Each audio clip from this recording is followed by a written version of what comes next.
किरण शर्मा। हम मंजू शर्मा अपना चैनल पर स्वागत कर छी। नमस्ते प्रणाम जते दाई माय दीदी भाईजी चाची बहन सुनबे सब गोटन के प्रणाम कर छ। सब गोटे ने ना प्यार आशीर्वाद हमरा देत रहम, बहुत खुश छी अहाँ सब आ नहीं भूलबै नहीं त हम सब झूल जेबै। और अहाँ सबके प्यार आशीर्वाद से एते हम सब खुश भेल छी कि काल हम 2500 यूट्यूब पर 2500 सब्सक्राइब पूरा भ गेल और अच्छा खासा व्यू जा रहा है। और अहाँ सबके प्यार आशीर्वाद एते मिल रहा है कि बताओ, खुशी से तो एकदम हमर मन हमेशा झूमल रहे। लेकिन अहाँ सब अहिना दैत रहो आशीर्वाद और हम सब अहिना उनका बात में नहीं है, झूठो बार बाजी छी। नहीं, हम झूठ बजी तो अहाँ सब हमरा चैनल के खोल के देख सके छी कि सही ने हमर 2500 सब्सक्राइब पूरा भेल छै कि नहीं भेल छै। कभी हम झूठ नहीं बाजि सकै छी, तो जान जाए तो जाए, बच्चा नहीं हमर जाए। झूठ बाजे वाला हम काम नहीं कर छी।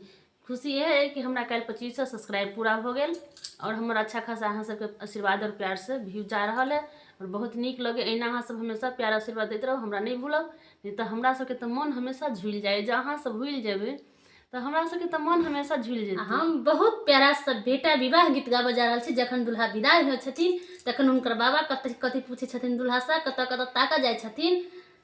दुल्हा त घमंड में रहे छै, मतलब हम कतबो रू सब त हमरा बियाह करत त जाही पर, लेकिन नहीं जेबे त हमर बाबा तकथिन भैया तकथिन, हमरा त जाही पर। दुल्हा त तरसा खुश रहे छथिन, लेकिन ओना त ऊपर से मुंह कान फुला के बैठ रहे छथिन। जते नवका दुल्हा सब है ना सब ना करे छथिन। अखन के नया मॉडल के दुल्हा सब के बात भ रहल छै, पुराना मॉडल के एकर चाल बड़ी खराब छै। बहुत प्यारा सब बेटा विवाह गीत गाबे जा रहल छै, अहाँ सब सुनबे आ जरूर लाइक सब्सक्राइब करबे। चेहरा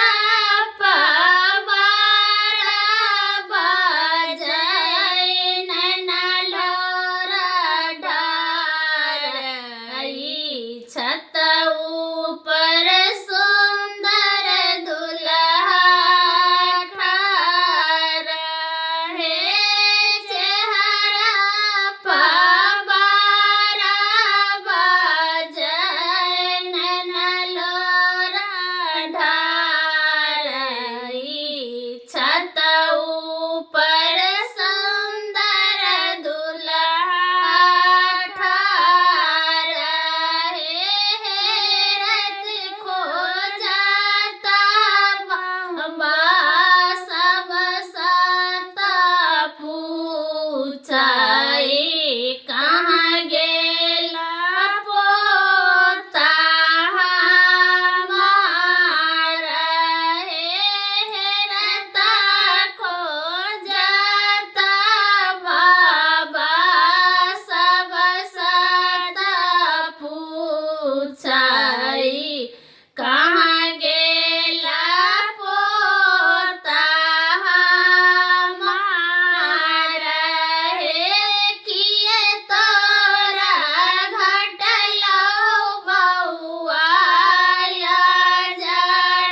छता ऊपर सुंदर दुल्हा ठाड़ा है, हेरता खोजता भैया सब सता पूछई कहाँ गेला भाई हमार हे, हेरता खोजता भैया सब सता पूछई कत गेला भाई हमार हे, किए तोरा घटलो बउआ जाना बाजना, किए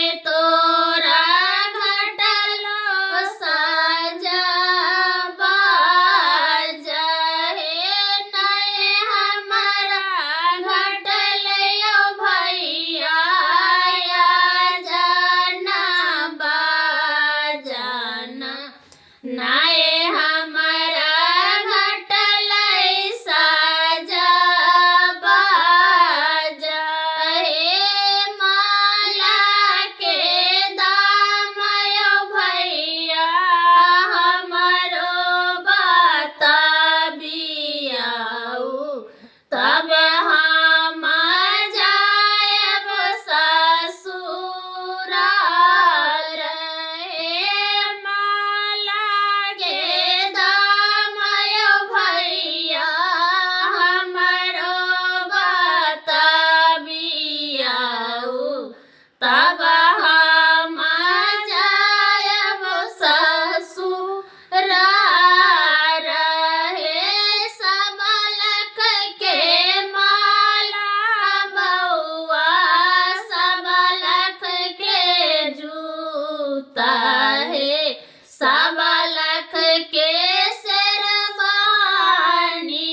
तोहार हे, सबलख के माला रे बउआ सबलख के जूता